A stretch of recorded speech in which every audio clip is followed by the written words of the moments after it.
71.9.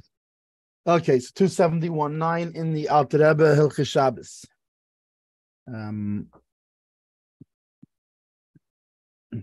Wait 1 second while all righty. Okay, I'm at the pulling out of the car dealership. I had to get a state inspection and oil change, so I'll be driving. Sounds good. Sorry, last night my battery died, and I charged up enough to text you back to let you know. Yeah, well, it was good timing because we were just wrapping up actually. So your battery has a very good sense of timing. Sure, it's like a Yakisha battery or something. Right. Okay. So we are at Seif 9. Asur chacham litaim klum afilu mayim mishigiyaz man kiddush ad sheikadish. Dahainu mishihigia bein hashmoshish sheniskadish hayem misafik. So the sages prohibited to taste anything, even water. From once kiddush has arrived, the time of kiddush has arrived, meaning when it becomes the time of bein hashmashis, which means between the suns, which this is at this time, this is a time that it's not clear if it's day or if it's night. Even though like Hasidus explains that it's not day and it's not night. It's definitely, there's a point where it becomes night and there's a point where it's day. And like Hasidus explains, there's nothing in between them. The point in between day and night is a non-existent point because it's either day or it's night at any given instant. However, there's a time that we don't know if it's day or night, and this is called bein hashmashis. So meaning it's a doubt: is it Shabbos yet, or is it not Shabbos yet? So once this time has arrived, now remember, unlike with some other things where you would have to wait until after Bein Hashmashis, meaning your obligation would start at the beginning of Bein Hashmashis, in theory, but you wouldn't be able to do anything about it until after Bein Hashmashis. In the case of Shabbos, you can take Shabbos early. So making Kiddush, you don't have to necessarily wait till the end of Bein Hashmashis. But in either case, you're not allowed to taste anything from the time the Bein Hashmashis begins until until you've made Kiddush. Or even during the day. If you davened Ma'ariv still in the day, meaning you've now accepted Shabbos early. So for you it's Shabbos, even though for the time of Shabbos has not arrived, but for you it's Shabbos. Also, same thing. Once you accept Shabbos, you do not taste anything, eat, or even drink water until you make Kiddush.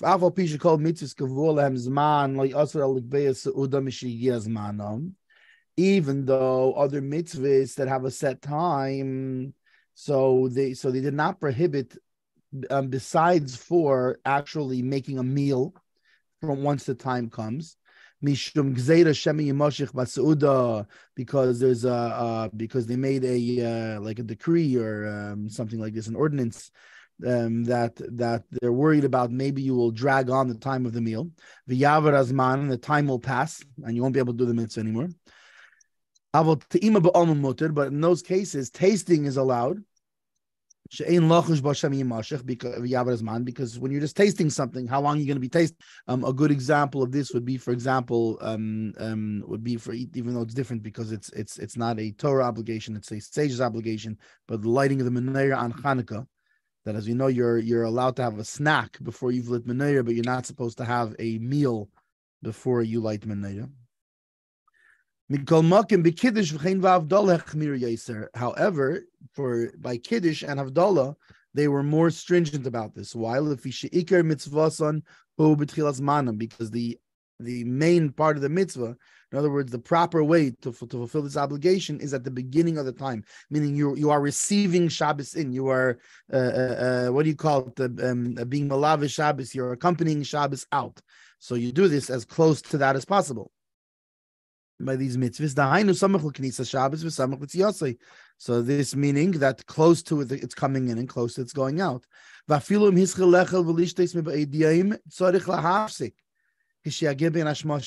even if you are already eating and drinking from the day, you started a meal during the day. Now, really, you're not supposed to really start a meal on Friday after a certain time, but this is really not. It's not meikar halacha. It's not it's better not to start a meal after a certain time, but it's not like a direct prohibition. So let's say you started a you were feeling naughty that day, and you started a full meal on Friday afternoon. And so in this case, when the time of bein hashmashis comes, you must stop the meal. You have to stop what you're doing. Stop eating and drinking. And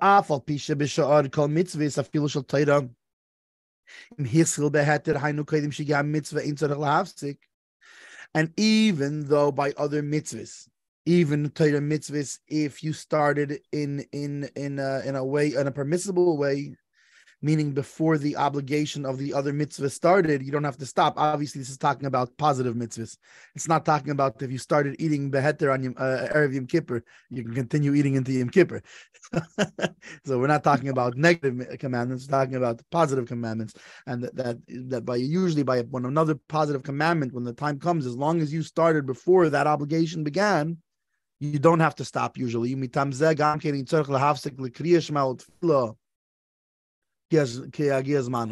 So for this reason, you don't have to stop when it comes time for there's a time, the earliest time and the latest time that you can say Kriya Shema, right? Or Tdaven.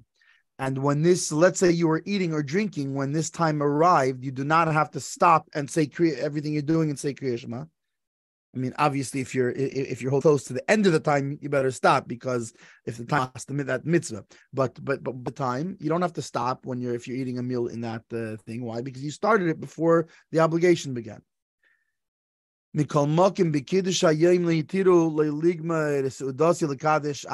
However, when it comes to Kiddush, right, and then we're talking about Kiddush on Friday night.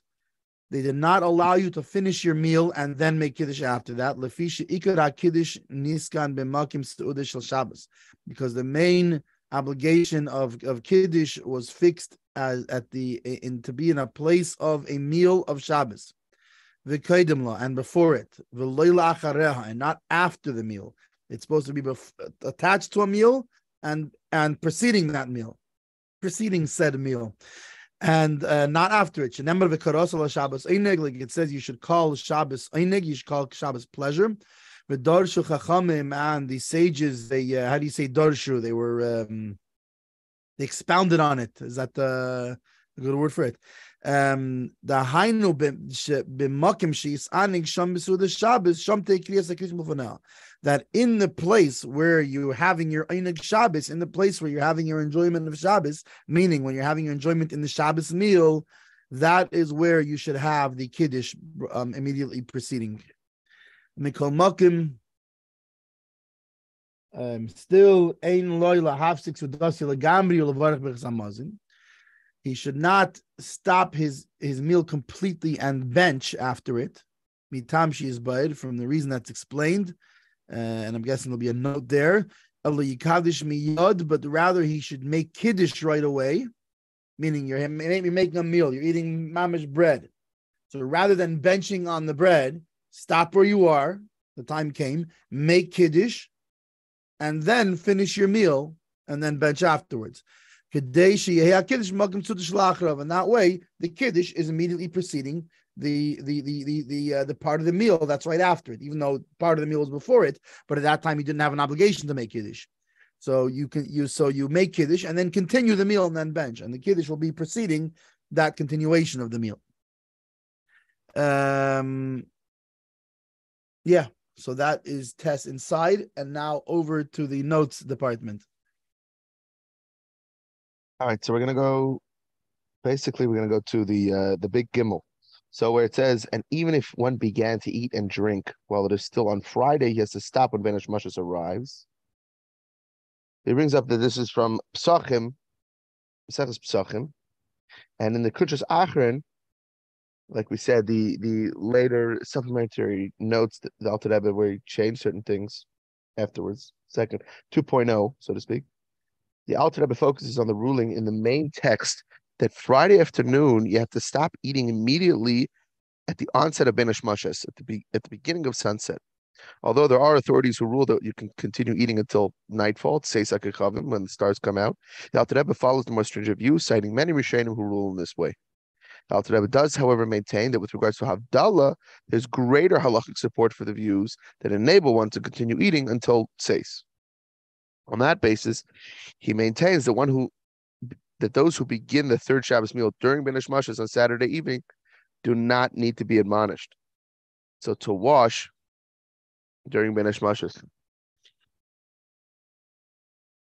Yeah. Right, which is interesting. And there's actually there's stories of such. Don't do it, I don't think, right? Well, generally we try to be makbid to. Yeah. I mean, so it's still we don't wash at all by the third. The language is not, and because of that, go ahead and do it. The language is, if you see those who do it, you don't need to admonish them. You don't need to be, hey, you're doing the wrong thing, right? Because they have on what to rely. It's very different than saying go ahead and do it. But I will say it's very interesting because it was seen several times in 770.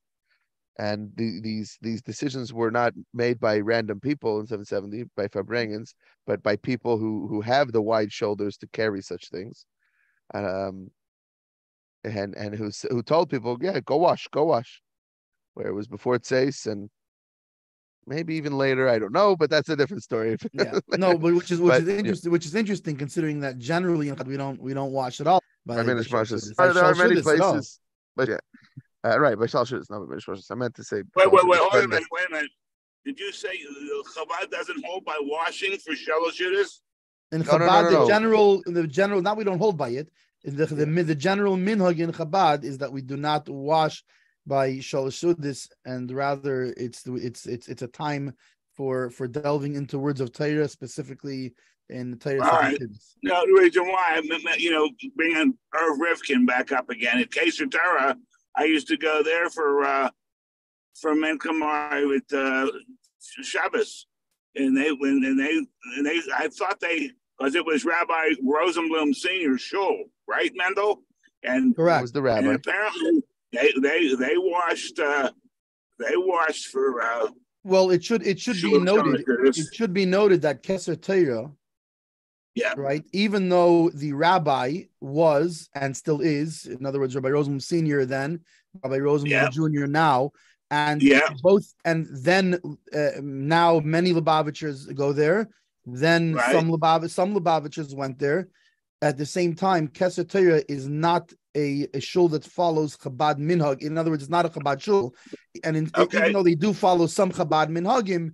But they're not a Chabad shul, and therefore they would go by I don't know exactly. I know the davening is inspired, but whatever minhagim they have, that's A. B. In other words, if a Lubavitcher washes by shul shudis, I don't think it's a big just even though minhag Chabad is that we don't do it. I'll give you an example. My brother-in-law is a Bobover. In Bobov, they wash for shul shudis. Yeah. So when I'm by him and he goes after mincha, he goes and washes for shul shudis. I join him. Is that with the white? Is that with the White Sox?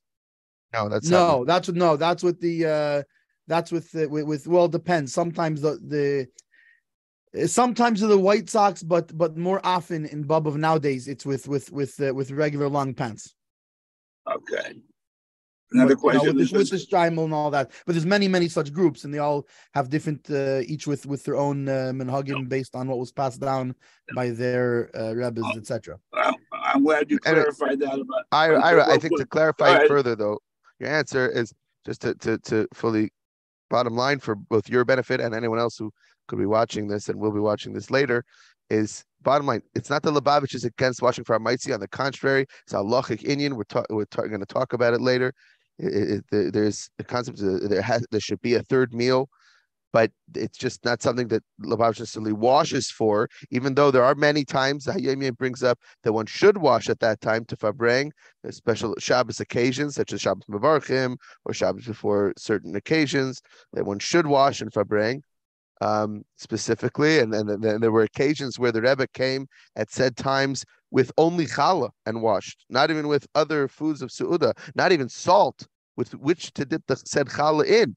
The Rebbe came with lechem mishnah and dipped the challah in itself. So there's definitely Lubavitch is we're going to say pro washing. It's just not necessarily something Lubavitch takes part of in that way, because the focus is more on the spiritual sustenance of Teres Achsidis, like Mendel brought before, and there's a whole learning into that. We'll get into that more when we learn about Shalosh Shuddis. It's a whole discussion, but I just want to make that clear. There are many Lubavitch shows, I'm sure, that have challah available and say go ahead, wash. But exactly why Lubavitch doesn't take part in that is a discussion. Right, that's for a different podcast. Yeah. Another quick question. I didn't know Keser Torah still existed. Where do they daven now, Keser Torah? They daven in the different places. They daven during the big minyanim in the JCC, and during like Mincha, Ma'ariv, stuff like that. I think in the Baal Shem Tov Shul. What about Shabbos? What about Shabbos Day? Shabbos Day. What are they daven? No, that's what he's talking about. They don't daven during the week. In the JCC, they don't have weekday minyanim. They only have Shabbos minyanim. So Shabbos Day, they daven in the JCC, like the building that's right behind the post office. And the old building, the building behind the post office, that's where they daven. Okay. That's by the JCC, that building of the JCC, and so they Mincha Ma'ariv they daven at Baal Shem Tov Shul. I'm pretty sure they started davening Mincha Ma'ariv at the JCC as well. It could be. For a while they were doing. I think they moved Mincha Ma'ariv back into the JCC. Their emails. And anyhow, we'll figure that out in the non-halachic portion of the shul where you and I sang Yechi. That is history. Your thought. That is that building is still there. Hillel remodeled it, and it is now classrooms or something like that. I've never been in there. I don't know. Anyways, on with the halachas. Sorry. Yeah, we can talk about Keser Torah another time. Yeah, let's stay focused on our halachas here. So they don't need to be admonished if they wash late, if they wash ben hashmashos. Now, moving forward to the next note number 40. Basically, so we say, so for this reason, it's not necessary at the meal for you have to stop that you would have to stop eating. So we said other mitzvahs of Deiraisa, if you began eating, you're allowed to continue, because even before the time of the mitzvah arrived, so you don't have to interrupt your meal. So for this reason, you don't have to stop eating when the time for Shema or Shemona Esrei arrives. You don't have to, like at the beginning of that time arrives, you don't have to stop right away to do that. And you should see back in Siman Ayin, in section 70, subsection 5, regards to saying Shema, and section 89.6, regard to saying the morning Shemona Esrei. So that's where you see this from. And the sections that deal with the afternoon and evening services are not extant in the Alter Rebbe Shulchan Aruch. And so you see the Alter Rebbe, you should see the Shulchan Aruch of Rabbi Yosef Kairei, section 232, subsection 2, and 235, subsection 2 for the Rebbe laws. But obviously, one has to stop eating to recite Shema and Shemona Esrei before those times of their recitation passes. But the Alter Rebbe is saying is that you don't need to interrupt at the beginning of those times, upon the commencement of the time for the recitation. Which this brings up the whole thing of when in the Haggadah, when they come to tell their rabbis, hey, the time to say Shema arrives, there's one of the commentaries says, wait a second, you have to realize the extremity of how long they were fabranging with Haggadah Shel Pesach and the story of Pesach. It couldn't have been at the beginning of said time, because they wouldn't have been so rude to interrupt Torah learning, especially by their teachers at the beginning of said time, because they still have a couple hours. So that means they fabrang all the way till Siman Kriya Shema. Right. Till like 9:30. Where it falls there, but it's like 8:30, 9 o'clock, something, whatever. 8:30, maybe even 9:30 a.m. depending. Maybe they're going about the Alter Rebbe and the Gra. It's pretty wild. Anyway, so now the next note. Let me just see. I'm sorry. By the way, that reminds me of the time that we were learning the Maim of Atet Tzava. and really going deep into it, discussing it. What's it called? And then we had to stop when they do it. This was we started at about 10 o'clock, 10 p.m. And then we had to stop when they told us the guys, you got to move over. The 8:15 chakras is about to start. There you go.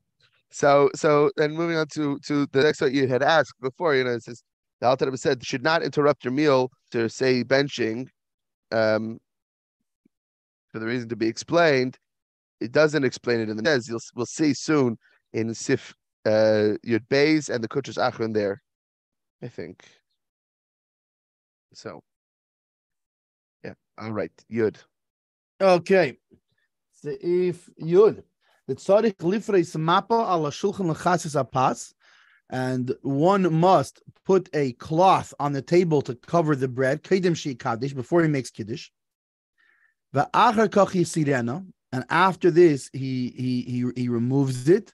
Kedei shetisra apas ki'ilu ba'ata ala shulchan l'chved Shabbos she's gonna be kiddush, like as if he now just brought it on the table, meaning you uncover it, like similar to how, like as if you brought it now on the table in honor of Shabbos that he just mentioned in Kiddush, and I'm hoping the notes will get into the different the few of the. I mean, we were over this when we were in Mishnah Brura, the idea of the different reasons.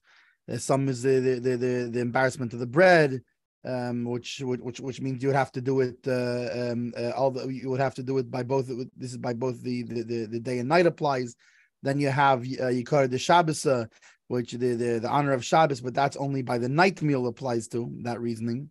Then you also have the mun, that the mun had a. What's interesting is here he doesn't mention underneath it, because according to the idea, the reason of mun, you would have a cloth underneath it and a cloth below it, right? And additionally, according to that reason, you wouldn't remove it when you say hamaitzi. Rather, you would say hamaitzi with it still under the cloth, which actually I've seen some people do, by the way. In Chabad, you don't really see that as much by other Chassidus and maybe in the Welt at large, I don't know, but you actually see it where they make the hamaitzi with it still under the dakel. Anyhow, notes.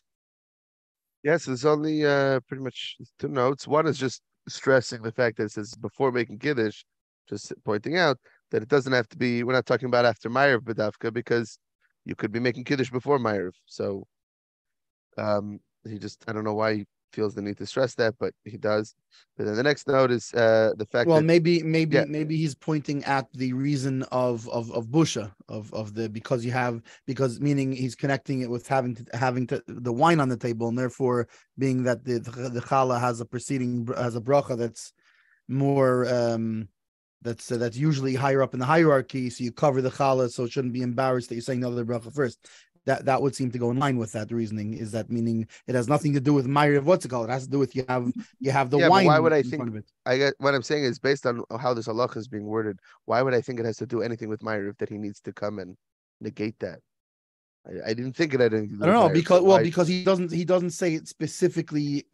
He doesn't in the actual text. He doesn't connect it to the wine. He just says before you make kiddush. So how long before you make kiddush? Yeah, but so being that the reasoning, perhaps that he's going by here is the embarrassment of the wine of the bread in front of the wine. So he's pointing out that you don't need it. Kedem shikadish means immediately kedem shikadish, as opposed to I guess I still don't understand why he feels the need. Why would we have to think that? Who cares? Whenever I'm about to make kiddush, I need to make sure the challah is covered. Before Ma'ariv, after Ma'ariv, what this is, I don't know. Like, yeah. Did you say you cover the challah when you're making kiddush, right? Yes, you need to cover the challah before you make kiddush. Now this comes from Psachim.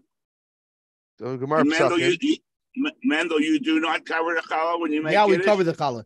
We cover the challah. Okay. My point was there's different things based on what the reasoning is, and some people they do not uncover the challah when they make hamaitzi with the challah still under. And I've seen there are those. I don't do that. Brought up the different reasons, and based on different reasons, like Mendel's saying, some will remove the cover right after they make kiddush. That it only needs to be covered. It's just about covering it during kiddush time while you're making the blessing of kiddush. And others are saying no, it should be covered all the way until you make the bracha of hamaitzi, because there's different reasons. But anyway, so the note The next so note. there's no halacha on that. There's no halacha on that. It's different. There is it's all on part that. of the general category of halacha. There's different practices in this halacha. It's called minhag, and this is different minhagim based on these different reasons. Like Mendel, that's what Mendel was saying before, is that some, and like what I just said, is that some people's minhag is to take it off right after kiddush. Some people is to leave it on until they're about to make the bracha hamaitzi. They'll take it off right before they make the bracha hamaitzi, and some even keep it on for the bracha of hamaitzi and only take it off after they make the bracha when they're ready to cut it. And then there's the one time a year, and then there's the time of year where we leave it in for the bracha, and we even break the matzah in the cover, which is the matzah, and on Pesach we break the middle matzah inside the cover, is Lubavitch minhag, but that's for a different reason. But anyway, moving along. Right. What's interesting here is that the Alter Rebbe does not mention, where at least not here yet, maybe he does later, the covering of other foods, which just by all these things, it very much seems like the Alter Rebbe is leaning into, at least from what it looks here, he's leaning into the reasoning of not embarrassing the bread, because he doesn't say to cover put a cloth underneath it, which that comes from the reason of Zeichel Aman. And he doesn't mention the covering of any other foods, which would come from Yikar the Shabbos. So in other words, and not only that, it seemed that his reasoning goes on the embarrassment of the bread in front of the wine. Say not only that, but the Alter Rebbe's wording is also ba'achar kach, meaning after kiddush. Right. Koidim she'yikadesh. Ba'achar kach, meaning after kiddush. He doesn't say, and then when you get up to the bracha of hamaitzi yisirena. Right, or after you make hamaitzi, he says achar kach, meaning after kiddush, meaning right after kiddush you can take the cover off. Yeah. And one thing was interesting. So that for sure it looks like he doesn't necessarily go by the reasoning of Mun. Yeah, but we're jumping ahead a little bit. Just first. Yeah, it could be addressed later. Okay, but first we're just jumping ahead about the first just covering the bread. Comes from Psachim. This is the source for the expression Poires Mapa Umakadesh, spread out a cloth and recite Kiddush. Comes from Psachim. And later in section 299, subsection 14, will mention the bread should be covered when a bracha is being recited over wine, so that shame will not be seen. So I think over there is when he's going to get into the reasons of why and those variations. Right now he's just mentioning, because this is more about kiddush. This is not the halachas of the challah and lechem mishnah. This is more about the halachas of making kiddush. So during kiddush needs to be covered. All that must be covered, however, are the 2 loaves required for lechem mishnah. Pieces of bread that are on the table need not be covered. That's a very interesting distinction, because there are many minhagim that I've seen in Lubavitch where all pieces of bread and all hamaitzi is to be covered. So and you have even crackers. Well, not just all bread. There's even people who because of the Shabbos reason, either keep food other food off the table or cover all food on the table. But you're saying things that aren't even hamaitzi, that aren't even considered. Which I guess we hold by. The Mishnah Berurah brought an opinion like that. Is that not only pieces of bread, but only the challah before the balabais has to be covered. If you have rules if you have rules for other people, I mean, unless let's say they're making their own kiddush, then maybe their one would also be covered. But unless you're actually making kiddush, your lechem mishnah, your challah doesn't have to be covered at all. Yeah, but even what you just said, if they're making their own kiddush, then it has to be covered for their kiddush. Doesn't have to be covered for my kiddush. Right. So that's my point. I'm saying. No, he didn't particularly mention that. In the Mishnah Berurah, it was assuming there's only the balabais is making kiddush. It was that scenario. So I'm saying if somebody else is making kiddush, fine, so maybe you'd cover his. But he brings an opinion there, which it looks like the Alter Rebbe follows here, that only or at least the note. I'm not sure where's the source of the note, because he doesn't say. Yeah, see, that's what I don't know, and that's why I'm curious, and I think we're going to get to that later. Unless he brings he's bringing it from the later. I think we'll have to see that in Reish Tzadik test, because like I said, what I've seen, and by Lubavitch or Shoals, and by Lubavitch or Rabbi saying, go cover all the mezainis, go cover anything that could be considered kiddush makim. Right, even mezainis, should be covered. So, I've seen people cover all the crackers, even, So I said even crackers and cookies, even dessert type items that are right. And you can't even say it's mitzad Yikar the Shabbos, because Yikar the Shabbos only applies at night. So when they're covering the crackers by the kids during the day, so you can't even say that it's because let's cover all the foods or whatever, Yeah. So moving on, Yud Aleph. That's it. Yud That's all he has. I think he's going to get into all the other things we brought up when we're talking about challah, but right now we're talking when we about get there, Kiddush, so. yeah.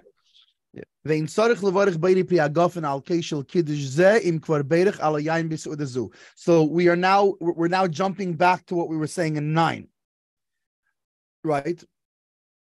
Which I guess what's it called? I guess that's why he brought up the yud, because he's saying that you should put the when you reach the point of kiddush. Remember, you've already been eating now, so it looks like this is maybe perhaps all continuing. That's why he only brought up this little part of it as opposed to the whole thing. He's talking about you were eating a seudah before, so you don't have to make a beir pri agafen on this wine if you already made a beir pri agafen in this meal. Let's say you remember Friday afternoon you started eating a meal, right? And you already made a hagafen during this meal.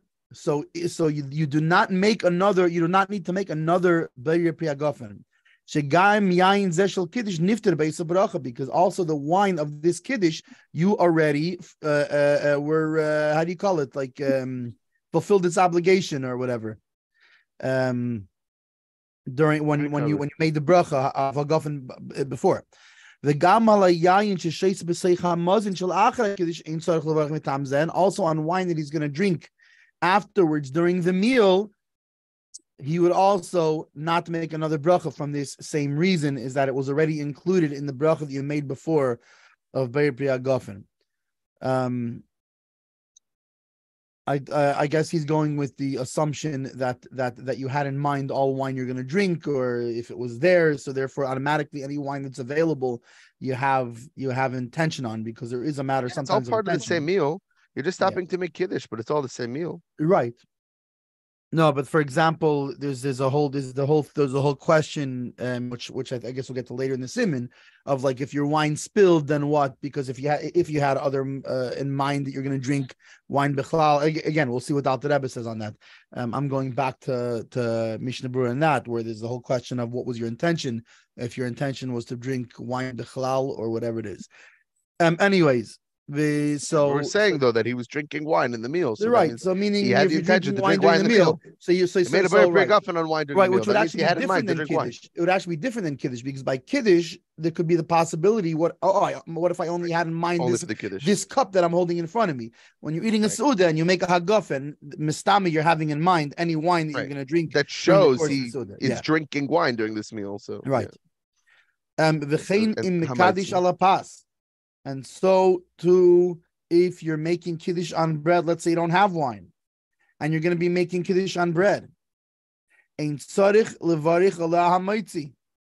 So you already had a maitzi at the beginning of the meal, and you had in mind already to whatever bread you're going to eat during this meal. So now it comes the time of kiddush. So you would not make a hamaitzi because you already made a hamaitzi. You start in the bracha of kiddush, right? Asher kiddush ton mitzveisav ratzabanav Shabbos kache, etc. Mekadosh Shabbos. Aval im kiddush ala case. However, if you made kiddush on if you did have wine and you made kiddush on a cup, right? Meaning let's say it doesn't make a difference whether you weren't drinking wine before, and you had to make a hagafen, or you were drinking wine before and you didn't have to make a hagafen, but you took a cup of wine and you said that asher kiddushon mitzvos v'ratzabanu mekadosh Shabbos, right? Wine. So right. So on the wine, if you were drinking wine before, you don't have to make hagafen. If you weren't drinking wine before, you have to. However, now for the hamaitzi, meaning you're not making the kiddush on the hamaitzi, you're making it on wine. You have to make a bracha hamaitzi. Right. And why?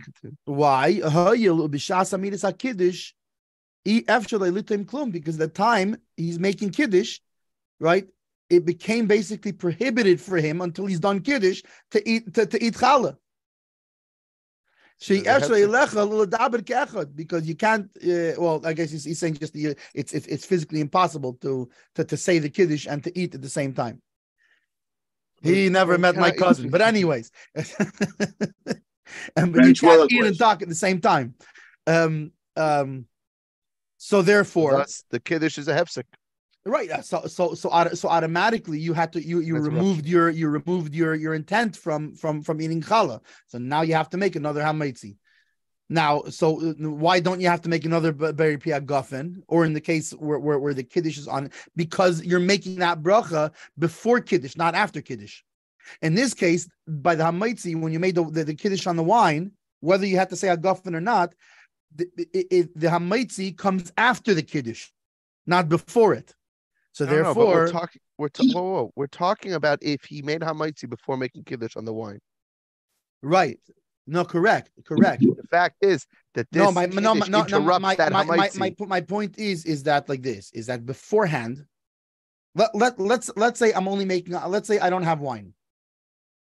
So I don't have to make Hamaitzi again, because I already made Hamaitzi, and now when I'm making Kiddush, that Kiddush comes after the bracha of Hamaitzi, so it's connected to the Hamaitzi, so it's not a Hesra Das, it's not a lapse of thought. Either way, it's coming after. I think your wording is throwing it off and could lead to confusion, because you're saying it comes after. Hello, yeah, even the other one also comes after the Hamaitzi. Because your Hamaitzi is now not part of the Kiddush, it's rather coming after the Kiddush. So therefore the Kiddush is a hefsek. In one of them, the Hamaitzi carries through. In the other one, there's this thing that interrupts the Hamaitzi. Right. So why does it carry through in the first case? The wine. The reason it carries through in the first case is because the Hamaitzi is the Kiddush. Yes. That's the only reason it carries through. So therefore, it's not a hefsek because it's connected to the Hamaitzi. Whereas now you made Kiddush and then you're going to go have Bikaveh Suda. It's a separate thing. You made a hefsek. That's the difference. But you're by saying it that way, it's making it very confusing, because you work Kaveh Suda before the Kiddush also. Complain to the Mishnah Brura who explains that that's why. I'm saying, I think you're saying it wrong. You're saying it in a way. I'm not. I'm saying it the right. You keep saying it before and after when it's not true. He made Hamaitzi before. It is before and after. And he's he's sitting in the same Suda. In other words, what point do you make Hamaitzi? If I'm making Kiddush on bread before. He made that's the Hamaitzi reason. Before. That's the reason. What point? He made Hamaitzi before. It doesn't make a difference. It doesn't make a difference. The difference is that in one case, was not connected to Kiddush. That Hamaitzi was not connected to Kiddush. That's the Nakuda. It's not about before or after. It's not about Kaveh before and after. It is because now that you made Kiddush on wine, you disconnected it. It was a horse. It was a mule. It's about the disconnection. It's okay. If it's about disconnection, it's about connection also. You can't have something be about disconnection and not be about connection. You can't say that he wasn't Kaveh Suda beforehand. He's right. No, that's not the point. It's fine. You're Kaveh Suda, but the Hamaitzi that you're going to make, you cut it off now because it's not part of your Kiddush. So Kiddush is now a hefsek. When you're making Kiddush on wine, it's a hefsek. On the other hand, when you're making the Kiddush on the self-same bread, then it's not a hefsek because the Kiddush is on the bread. It's connected to the bread. And therefore, it's not a hefsek. How can you have a hefsek when your Kiddush is on the bread itself? That's the point. On the other hand, you made the Kiddush on the wine, so the Kiddush on wine is a disconnection between bread and bread. Whereas in this case, there's a continuation because the Kiddush itself is on the bread, and therefore Kiddush is not an interruption because it's on the bread. That's the point. Exactly. Fine. Good. I'm glad. Ira, what are you trying to say over there? He's just having a good time with this. This is wonderful. But you two finally, I was waiting to the point where the two of you disagree. We didn't disagree. Finally. We had to better understand our agreement. Right. See, it's not a disconnection; it's a connection. We have to better understand our agreement. Okay. Well, you both could be right somehow. Yeah. We're both right all the how. Well, we're probably both. The only thing we agreed on, the only thing I disagreed on was his wording. I felt was leading. My wording was complicated. It could have been simplified, and thank God we have succeeded at simplifying that wording. Okay, so if, like we said, if he made Kiddush on the cup, then he has to go and make Hamaitzi on the bread that he's going to eat after Kiddush. Why? Why? Because he wasn't able to eat during Kiddush. That you can't talk and what do you call it? And so that makes a hefsek. Speak at the same time, and therefore Kiddush is that Kiddush on wine is considered an interruption between the bread that he had before and the bread that he's going to have later. This is not the same as one who davens in the middle of his meal.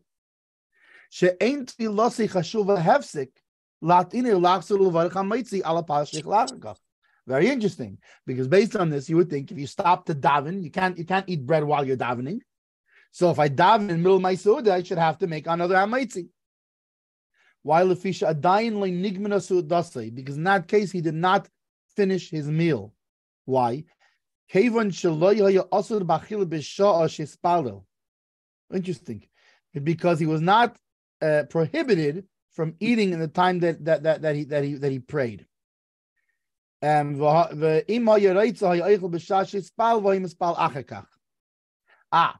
Meaning it's not necessarily talking about I guess you'll see that actually it's the next right slide.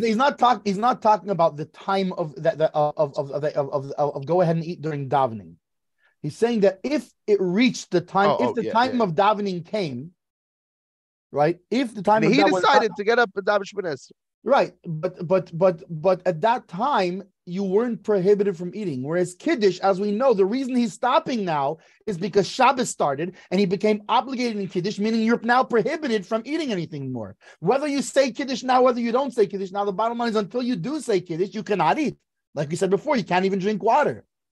So automatically you're forced to make Kiddush in order that you should eat. And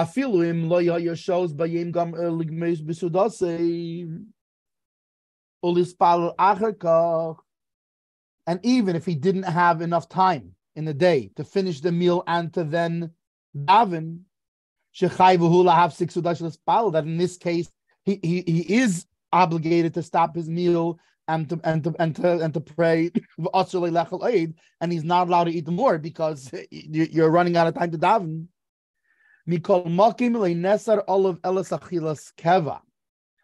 at the same time, the only thing that he's not allowed to do is eat a how do you call it, like substantial meal, set meal, right? Sitting down to eat as opposed to a snack. Right. Shema yimashich ba. Why? Maybe he'll drag it out, like we said before, that by other mitzvahs you have, it's just a matter of you don't sit down and have a full meal. So you shouldn't drag it out, and it'll be average amount of feeling. Will pass the time of davening. But tasting, he's allowed a snack. The time that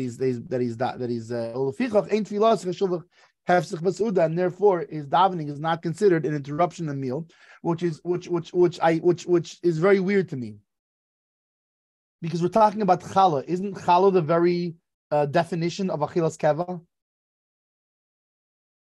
What are you talking about? Eating bread, isn't that the very definition of achilas keva?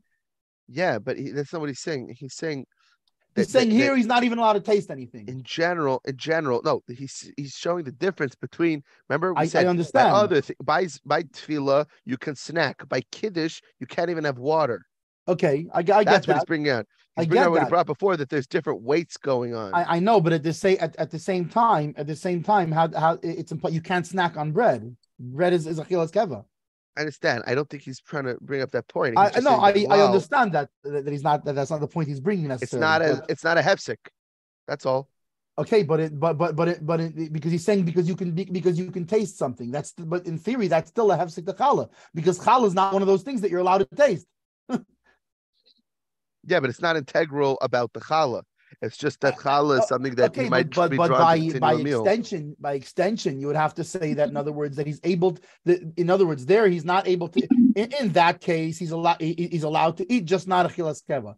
But in this case, there is no other way to eat challah. Anyway, it's just I guess we have to have a better understanding of what constitutes a hefsek, and that's what this comes down to. What is a hefsek or not?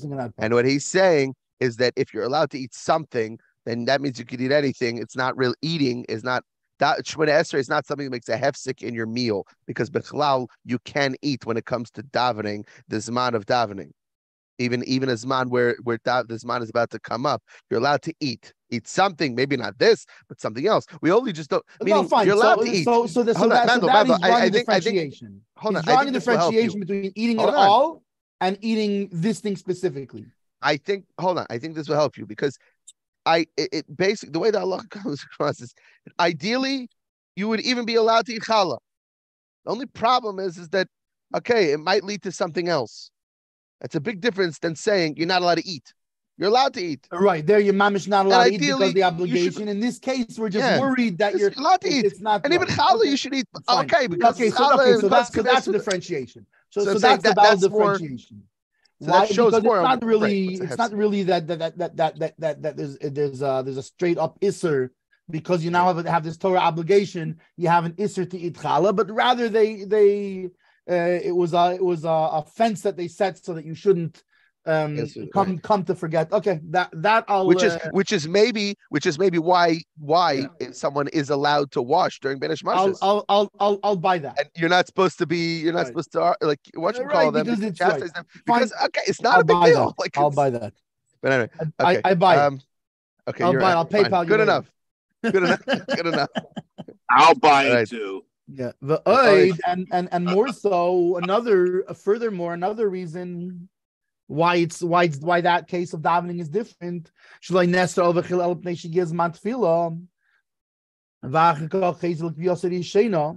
Because there it was not prohibited from him the eating, because the time of davening came, and then he's going back to his original thing he was doing.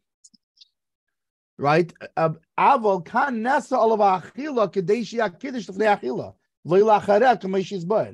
Here it's being prohibited on him eating so that the kiddush should specifically be before eating. Over there, the davening, it's not that, he's stopping to daven because his davening has to be before eating. There's this separate thing that he has to daven. In this case, and then he goes back to what he was doing. In this case, the whole point that he can't eat is because the kiddush has to be before the eating and not after it, as has been explained. In Canaan, so therefore the kiddush separates these two meals, the one that's before it, and then the one that's after it, because now you have to have a meal after kiddush. That eating after.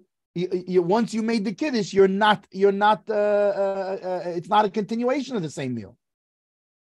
Again, where on the other hand, the reason it's different by the bread is because I'm making the kiddush on the said bread. So therefore, my hamaitzi, as long as they haven't made kiddush yet, my hamaitzi is still connected to the original hamaitzi. In other words, it's not the bracha that for example, it's not even the hagafen that separates. It's the kiddush. It's the actual kiddush that separates. But in the other case, since the actual kiddush is on the bread, it creates a bridge, so to speak. Whereas if the kiddush is not on the bread, now you have the meal before and you have the meal that's after kiddush. Avol kan, however, here kiddush, immediately when the time of kiddush has arrived, nesar alva filatim balma. He's going back to continuing from before that parentheses. Here that the time of kiddush came, he's not even allowed to taste. And it is automatically made like he finished his meal. Amiras kiddush is an interruption. He's not able to eat anything. And he said it, so he's saying kiddush after the completion of his meal. Your meal is finished because you have to make kiddush now. You can't continue that meal. You know what? This just gave me another possible answer to your question. Sorry, I know it's Let's hear it. But the fact is, continuing a meal, a hamaitzi, like even for needing to being able to continue eating bread, you're supposed to eat bread throughout, but you can eat other things to continue your suda, your meal. Right. So the bread the bread doesn't make a hefsek. Why? Because I need it for kiddush. So even though she's saying, my obligation for kiddush finishes my meal. Yeah, but my obligation for kiddush can be made on that bread. Right. So therefore, I'm allowed to eat bread. I'm allowed to eat bread. However, I'm allowed to eat bread only if I'm making kiddush on it. You understand? No, not that question.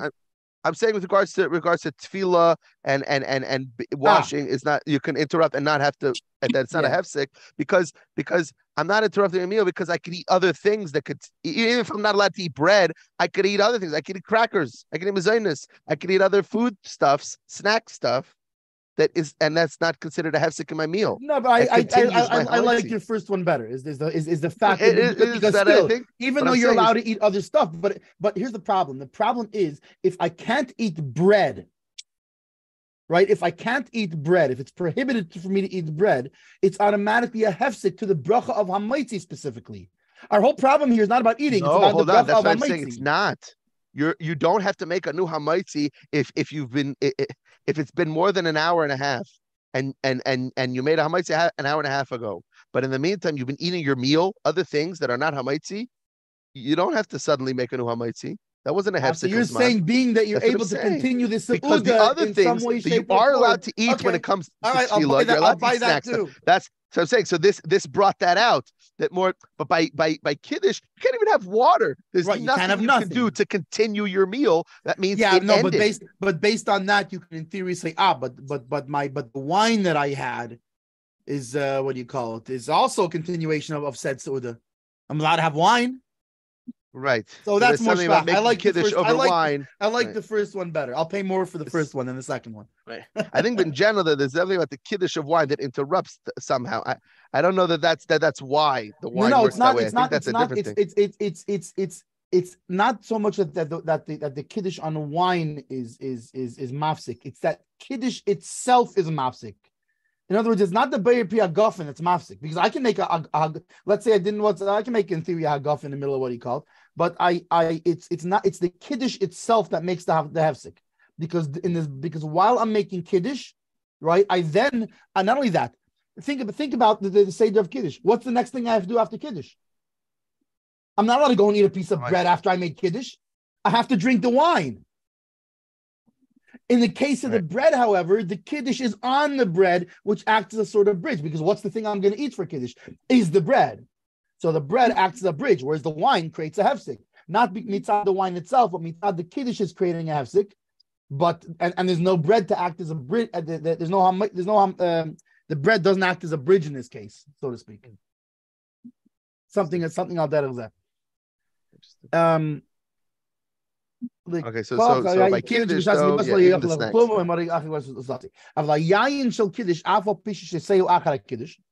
and I think as he goes through this, he clears it, and it's like he's sifting the flour here.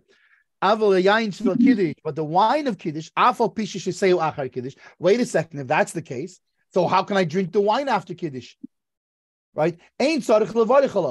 So why? In other words, why doesn't it do the same thing to the Beir Pri Hagafen I made before? Right? Because the time of its bracha of Hagafen is before the kiddush. And so there's at the time when it comes and I'm supposed to make the Hagafen, there was still no hefsek at that point.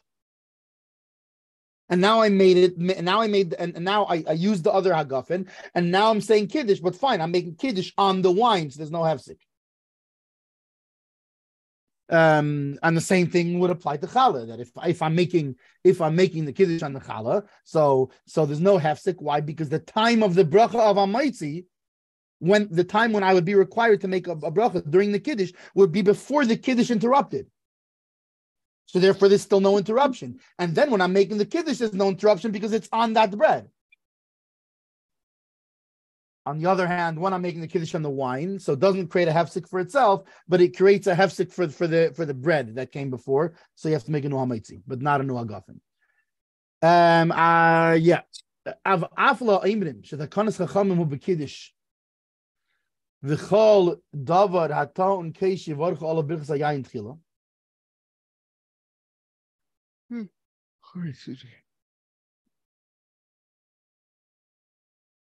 So even according to those who say that the ordinance of the sages by kiddush and in all things that require a cup first, right? That you make a bracha first on a cup. So I guess kiddush, havdalah, benching. That what?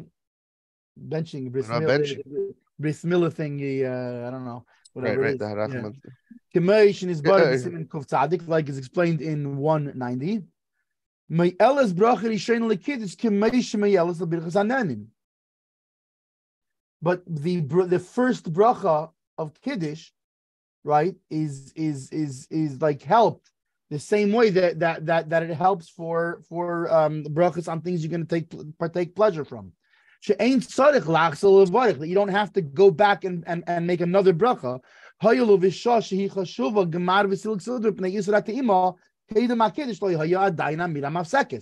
Being that at the time that it would be considered the end and the stop of the meal before the prohibition of tasting didn't come yet. It didn't arrive yet, right? And because I didn't say Kiddush yet. And the original bracha that I made has not stopped yet. It's not gone away. It's still in force. And during the time he's making Kiddush, he has in mind that he has a cup in his hand. I'm holding a Kiddush cup in my hand. Or in the case of if he's making Kiddush on bread, I'm holding the bread in my hand, making Kiddush. Obviously, my mind and intention is on this wine or bread that I'm making Kiddush on. And the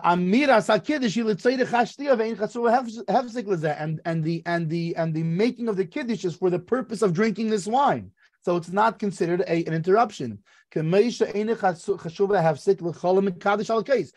like any time you make Kiddush, because otherwise then you would have to make another hagafen by every Kiddush. Why? Because what do you do? Hagafen, right? And then you say then you make Kiddush. So wait a second. So I should have to make another hagafen after.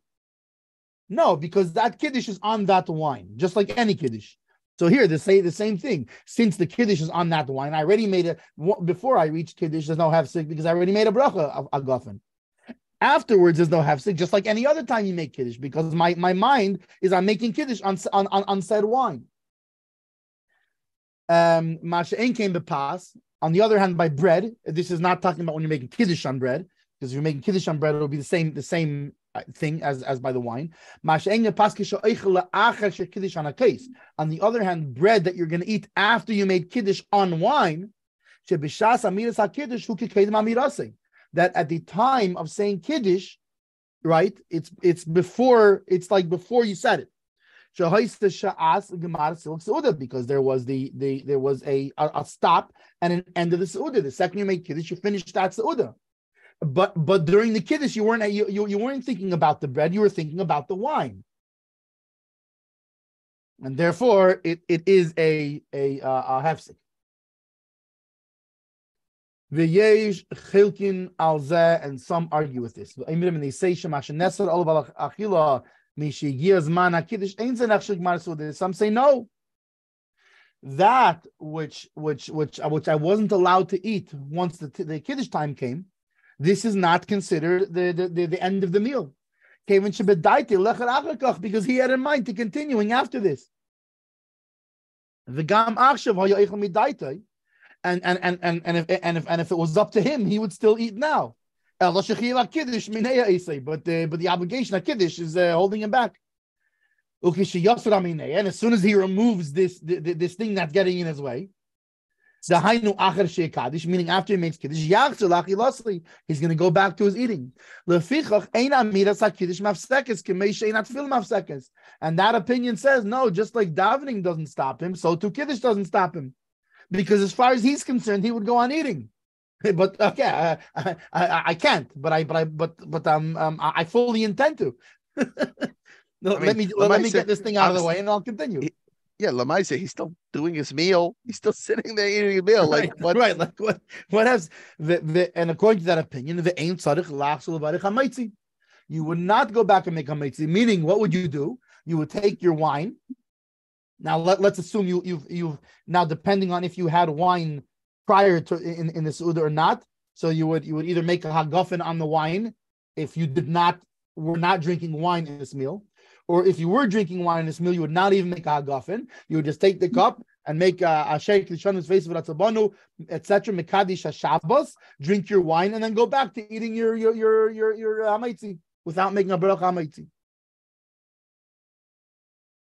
And of course, it should be noted that this is not the Ein zu derech Hasidim. This is my own. We're about words. to say. I think we're about to, he finishes. Right. But he says why. Oh, good. Let's say it in his words better.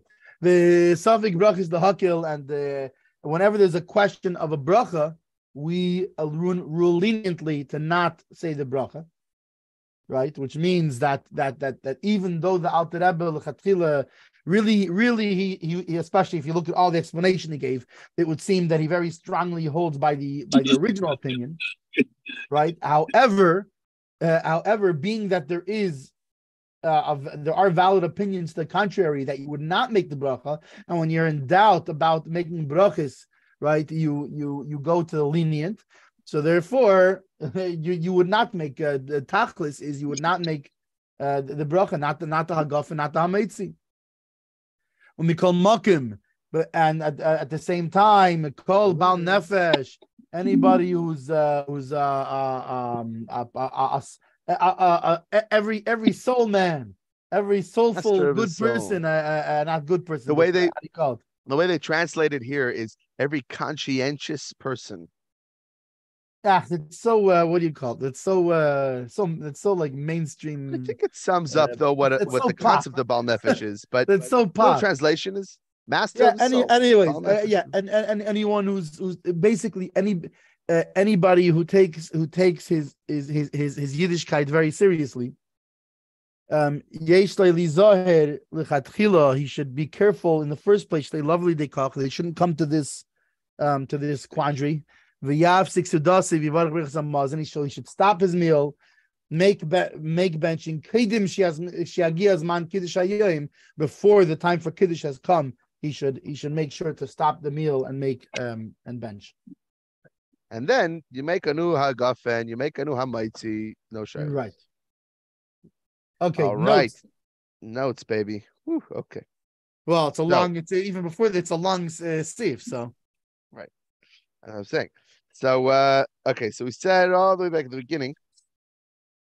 He said, because he made a hagafen, so he doesn't have to make another hagafen, so he doesn't need to make also hagafen on any wine he's going to drink during the meal. Is you see in Talmud Yerushalmi brachas, and you also see in Siman 174 subsection 5, which says if you drank wine before a meal, even if you did so before sitting down to partake of the meal, it is not necessary for him to recite a bracha over the wine he will drink during the meal. It's covered by the bracha of the wine before the meal. The wine of kiddush is associated with the meal. Kiddush may be recited only in the place where you're going to eat the meal. So all authorities agree that the bracha for wine of kiddush also covers the wine consumed during the meal, because it is kiddush makom suda. Even though, like Mendel pointed out, there's this concept that maybe kiddush is its own thing, and the guy doesn't have in mind to have a go for the rest of the meal. But there's no seeming to say that. But bottom line, everybody agrees that you're making kiddush makom suda. You're making kiddush by the meal. So there seems to be that there is this kind of given intent. Yeah.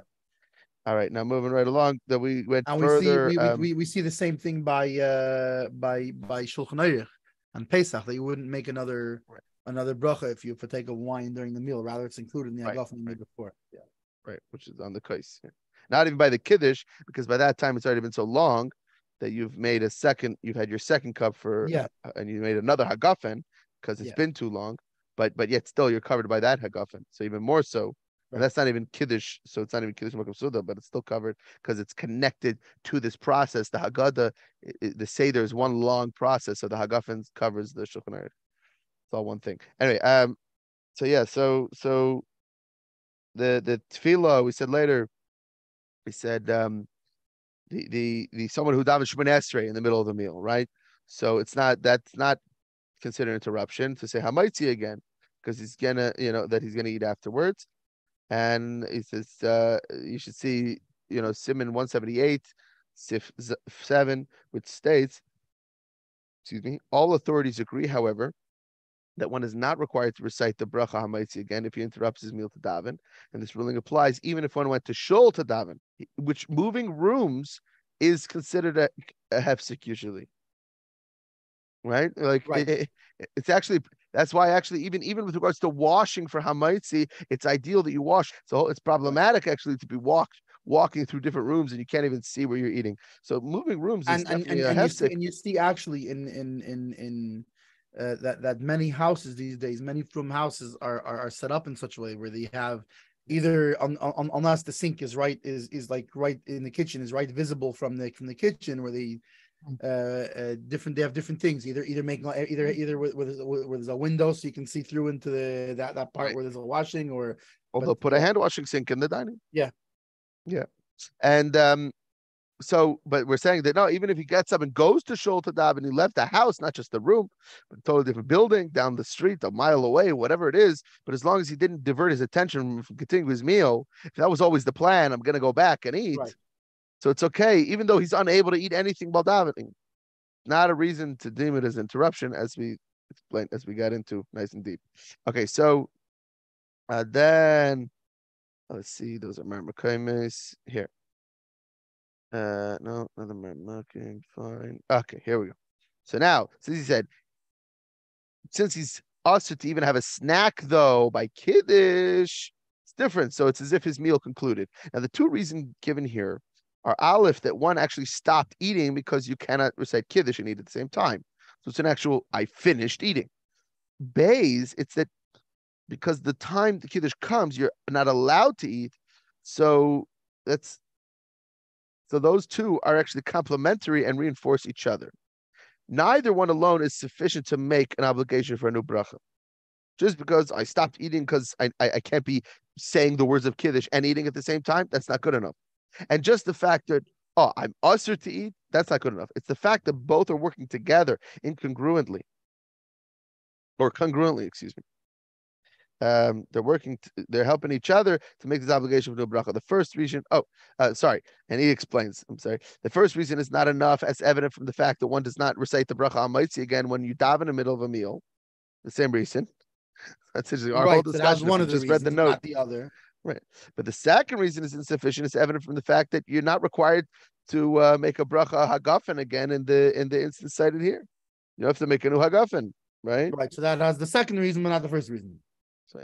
So both reasons come together to say, that's why it needs a new one. Yeah. But a parallel can be drawn down to benching. But the Alter Rebbe writes in Siman 190, subsection 1, for the recitation of benching brings about a cessation and a diversion of his attention from what he ate or drank beforehand. Moreover, one cannot eat or drink while saying benching.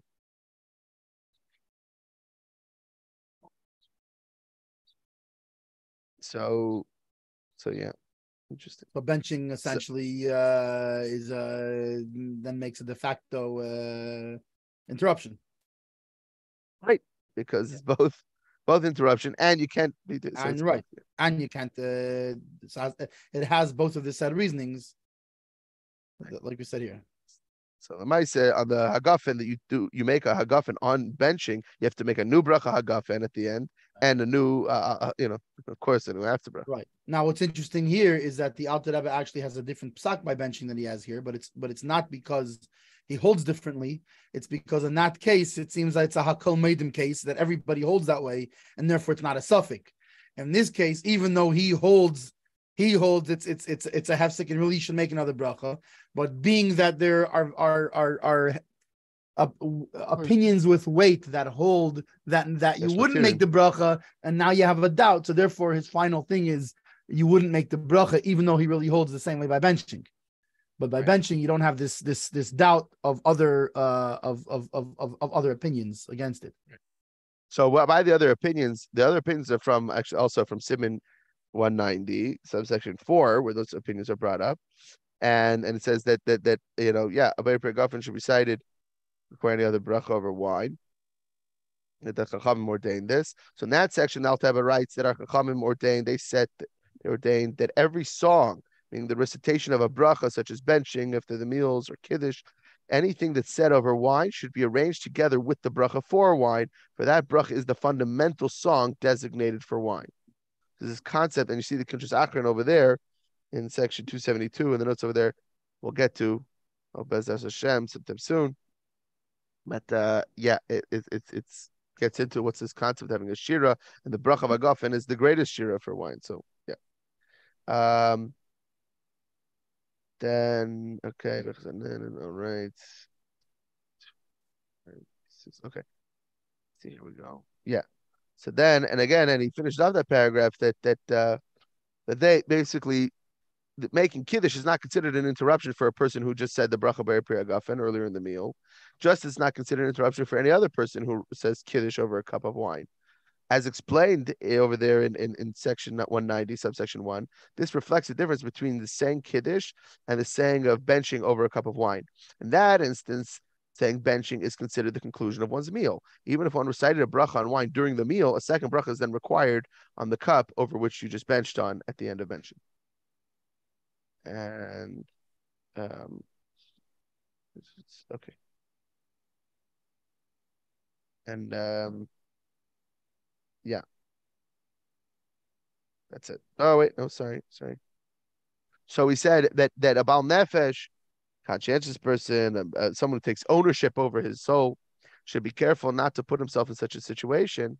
On the last day of Yom Tif, the Rebbe would customarily partake of a meal together with the Anash, with the Hasidic community, directly before Shkia, and he would extend it into the night, which, as we know, is the whole, in general, the concept to extend Shabbos and Yom Tif, draw it out, make it last as long as you can. So this is a way of doing that.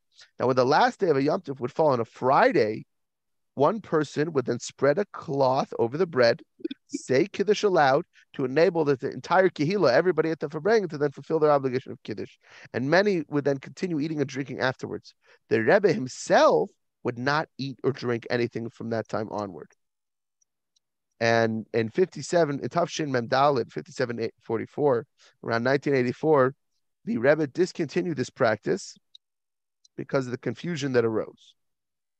So I guess you could discontinue the practice, I guess, of what someone, I guess some other of someone covering the challah and somebody making kiddush, and yeah, right. I guess that Rebbe would just, after Tafshim and Dal, that Rebbe would just benched, and that would be it. They just end and continue. So I feel like we have to make a derech halon on this seif. It was a long one. Right. And Yud Beis is not exactly short either. Not either, yeah. Okay. So let's see if we can finish Yud Beis before our time is up. And this, all that we said above, is provided that they didn't yet say, bring a cup and let's bench. But if they said like this already, no difference if they said it before or after the time for Kiddush has come.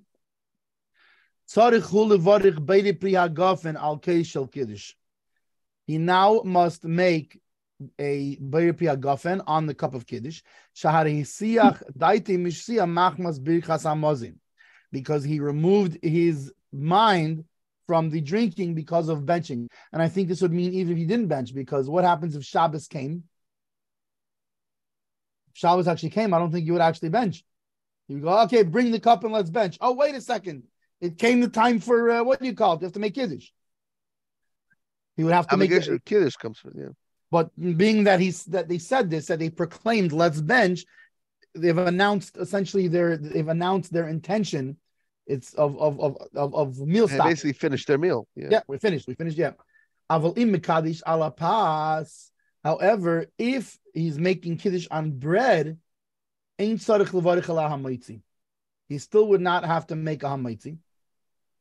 V'chein afilu im kiddush al hakais.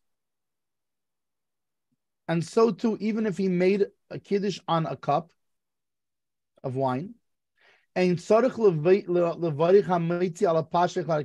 to make a hamaitzi on the bread that he's going to eat after that. Now, I guess he's going based on his usafik brachas lahakil here, because if it's not according to his usafik brachas lahakil, continue, because this is something. Then it would then you would have to either way. But why? Because saying bring a cup and let's bench is not considered a hesach hadas. It's not considered a like removing of intention. But rather only for us. So it's not considered like benching. But however, it is considered as far as the drinking to be and I'm assuming there's going to be a note over here that's going to explain what he says in Siman 179. However, if he already washed his hands, he washed the finger washing that you do before benching. Not only would you have to make a mitzi on bread that you would eat after making kiddush on wine, but even if you're making kiddush on the bread, you would have to make a hamaitzi on it. Why? Because once you wash my macharenim, at that point it's already considered an interruption of intention, as regards eating as well, not just drinking, as is explained in 179. And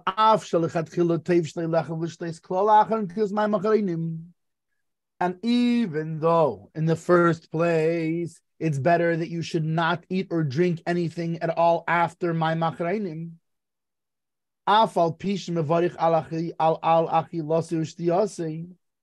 even though he's going to go and say, he didn't say Birchas HaMazon yet, right? So he's going to go continue and say Birchas HaMazon after that.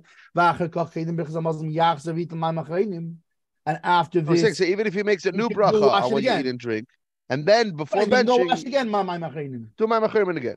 Right. Commission is by the Sham. Let's explain them. We call Makim Kan Yesir Taiv. So meaning, it generally, like it's explained there, it's better you should not do that.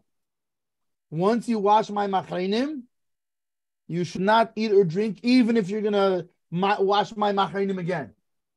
But here, in this case, however, it's better that he should drink and should make kiddush right away and eat a little bit after that. So the kiddush should be in the place of the meal of Shabbos that comes after it. That's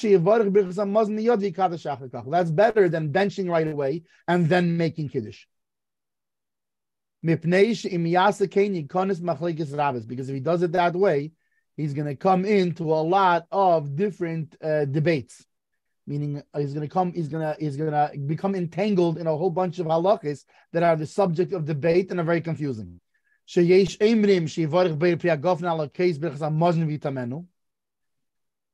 say that he should make the hagafen on the cup that he benched with, and he should taste a little bit. But then, since I made the hagafen, I should use that hagafen that I benched on to be the hagafen for kiddush. So then, at that point, you just go straight into Asher Kiddush face for Atzabanu, right? Because he already fulfilled his obligation for the hagafen part of it through his cup of benching. And some say no, he should not drink anything from the Birchas HaMazon because he did not make kiddush yet. How are you going to drink from it? And therefore, don't make the hagafen, bench on the cup, but don't make the hagafen after that. But rather, you set the cup of Birchas HaMazon down to take a new cup and make kiddush on it and drink from the cup of kiddush, and then go back and drink the cup from benching. You can see it's getting complicated already. And then he also will taste from this cup. And it's impossible for him to there's nothing you can do to resolve both of these opinions and do it in a way that agrees with both opinions.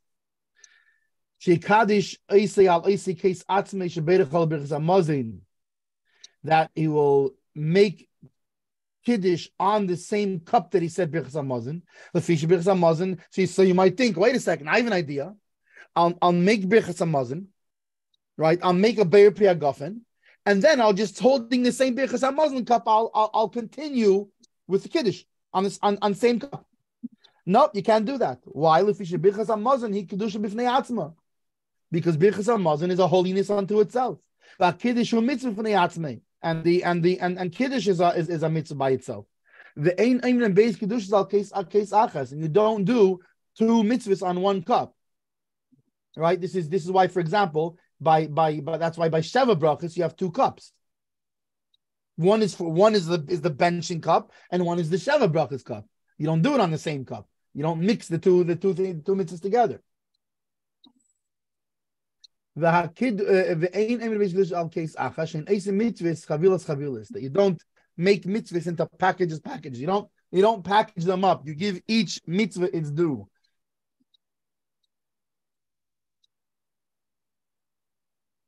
However, if you are, let's say you're not making birchas hamazon on a cup, let's say you're not benching on a cup, right? For example, you're by yourself, and therefore you wouldn't be required to make birchas hamazon on a cup. Mikol makim im yekadish miyod acher birchas hamazon. Still, if you make kiddush right away after birchas hamazon, yesh emrim she'eni yetzi dei chevasi, that some say that he does not fulfill his obligation. Besides, if you will go and eat again right away. Why? Because the what you ate before you benched on already. So that's not part of your suda. So now you're making kiddush and has to have a suda after it, not the suda before it, right? So kiddush of that because you require that the kiddush should be in the place of the meal, the Shabbos meal after it. So if that's the case, the blessing on birchas hamazon was a bracha in vain. Because he could have done the kiddush, like you said before, done the kiddush, continued the meal, and then said the benching for the whole thing. So now you just said a benching that wasn't necessary. And even though some say that you don't have to eat again, that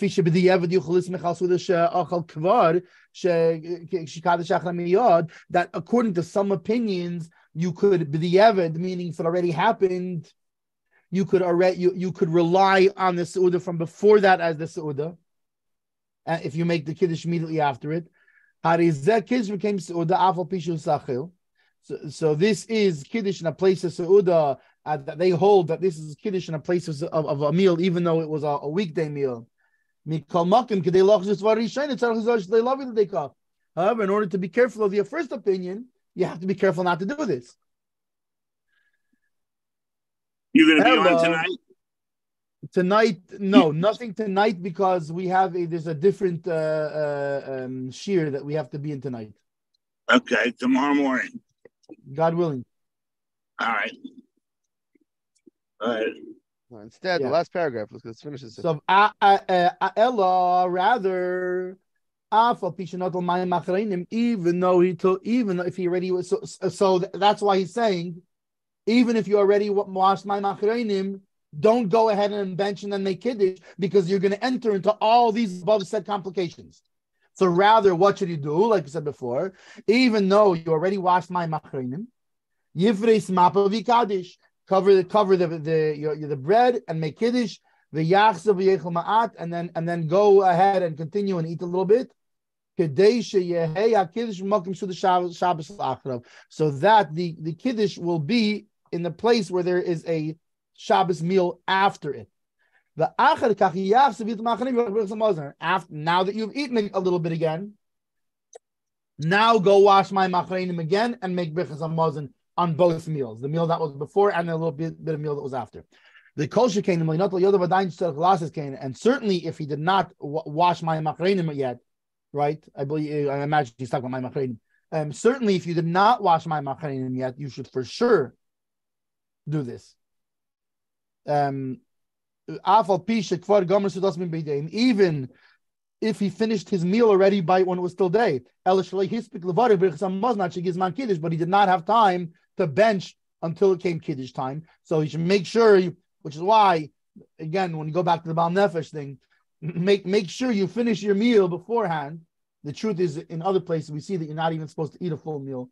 It's better, really, somebody who wants to be careful, also because you want to leave an appetite for Shabbos, you really shouldn't eat a meal after a certain time. There's actually a specific time after which you would not eat a full meal on Friday. But let's say for whatever reason you did, or whatever, or let's say a bris, or there's certain cases when it would be and then the Moil wasn't able to get into town until after this time. So there was traffic on the I-95 in Philly because it collapsed the place. Fine. So what would you do? So in this case, just make sure that you're leaving enough time not only to eat but also to bench before. Or in the case of a bris, also to make your harachmans and everything. Leave enough time that you can do this before Shabbos comes in. Notes. Okay, so going back to when it says if you take make kiddush over hamaitzi, don't have to say another bracha hamaitzi. So now, as he says, bring the cup and let us benching. It's not an interruption. It's not a hefsek with regards to eating. Only with regards to drinking, as we say in Siman 179, subsections 1, 2, and 4. So brings in the note. Although there are authorities who maintain that such a statement is a sign that one diverted his attention from eating, prevailing view is that when one sits down to a meal, it's common to linger and be drawn from one course to another. Principle applies with regards to eating, but not with regards to drinking. That's why there's this chiluk between eating and drinking, because just the nature of how people eat. They go from course to course, food types to food types with drinking. Food. They drinking stop. Usually... They're drinking. Basically, you drink throughout a meal. So if you stop drinking, you're stopping. You're stopping. Right. That's it. It's a full stop. If you stop eating, that's normal to do in a meal. Okay, and now, guys, here's the classic Shabbos meal, right? Like, okay, oh, that was good. Well, wait, that was just the appetizer. Now comes the soup, and yeah. Okay, so then later it says, "So my machreinim is a total diversion of attention with regards to eating, as stated in that source, which is 179, subsection 5. As stated there, since one wash my machreinim, he's considered to have diverted his attention from eating, and whenever one diverts his attention from eating, he's required to wash natilas yadayim before saying hamaitzi and to begin again. This does not apply according to authorities who require that one say hamaitzi after kiddush. For in that instance, he didn't divert his attention from eating. It's just he was forbidden to eat because of making kiddush, right? Now the later it says basically, then the Alter Rebbe continues, and then later says that you should say kiddush immediately, eat a little afterwards, so the kiddush will have been said in place of the Shabbos meal which follows it. Makim Suda, basically, rather than to bench right away and then say kiddush afterwards. And the rationale is that way you enter by doing so, you will enter an area where there are many different halachik differences in opinions. So the Alter Rebbe, as the Alter Rebbe then goes on and explains, it's preferable to bench over a cup of wine, but there are many questions regarding to what should be done. For if one partakes of that cup over which you benched, he'll be drinking before kiddush, so it caused problems. So that's the Alter Rebbe is trying to. It brings out a way to circumvent all that. Right. And then later on, we say that other authorities maintain you should not taste the cup of wine over you benched at all, since you didn't say kiddush. And there's still an advantage though to bench over that cup of wine, even if you didn't drink from it. And this was the Rebbe's practice when he was bench in said instances, as we brought up in the note 59, like by the Fabrengen and such. With regards to differences in Abdallah, we'll see by Hilchos Abdallah and the Kodesh Achron in Siman 299, Sifim 6 and 7. Like we said though, yeah, we don't want to two different statements of benching and kiddush over the same cup. We don't bundle mitzvahs, as you say in brachas and Mesachas brachas 49a and Psachim 102b, which emphasize that you don't bundle together separate mitzvahs and perform them together as one. How did Rebbe do Keish Bracha Taka? On a separate cup, he would make the Havdalah and then mix them, or what was the? What do you mean? How would he do Keish Bracha? Because the whole thing wasn't Havdalah. The whole thing Keish Bracha was that it was two brachas. With the benching was done on the cup on there was the benching and then Havdalah, and that's why Matzah Yom Tov was that's exactly what the note said. We're going to talk about this later. What? Is exactly what the note said with regards to Havdalah. We'll discuss that later. That's different. Okay, good. Havdalah is different. Come to that part. That'll be the not only that, but yeah, in general, it's Yom Tov too. It's not Havdalah of Shabbos. It's a different Havdalah. So. No, but even in Havdalah Shabbos, if you're benching late Shalosh Shuddis, you're supposed to save. You don't make a bracha agaf. You still bench over a kais, but you're supposed you save that cup for Havdalah. That's what we do. Lamaisa, like that's how we do it. Yeah. Havdalah is different. Okay, so in his Kunshas Achron, note number 4, The Alter Rebbe focuses on the statement in the main text. Oh, so this is, sorry, forgot to say. So this is on, we say, when accordingly saying benching would have been an unnecessary bracha. Basically, if a person eats alone and then he benches without a kais, but then he's going to say kiddush right after benching. So there are those that say he doesn't fulfill his obligation unless he eats again right after kiddush, so that kiddush will have been said b'makim suda. Well, now he's required to bench again. Yeah. So according then that other benching though would be seemingly a bracha levatala. So the Kutus Achron and Alter Rebbe focus on the fact that saying benching for the first meal would seem to be a bracha levatala. So the brachas are necessary. Since the brachas are necessary, it's forbidden to say it. Similar to saying God's name in vain, right? So he explains the concept comes from the Mechaber's alteration of the wording of the Tur when he says this halacha in the Shulchan Aruch or Chaim 271 above. We brought up the Tur states it in a way of there is no need to bench with regards to the first meal. The Mechaber writes one does not bench, implying you're forbidden. Not that there's no need, you're not allowed to. So this explanation also clarifies why the main text, based on the wording of the Ramah, speaks of in an area where there are many halach differences of opinion. That's from the Ramah, that's from the Chaber. So, because there are two fundamental issues over which there are differences of opinion among the Rishonim. And they are, Aleph, whether or not one should drink the cup of wine over which benching was recited, and Beis, whether one should recite benching even without a cup of wine. And so the Alter Rebbe seems to go like the Mechaber, supposed to the Tur, which is that sorry. It's a bracha levatala and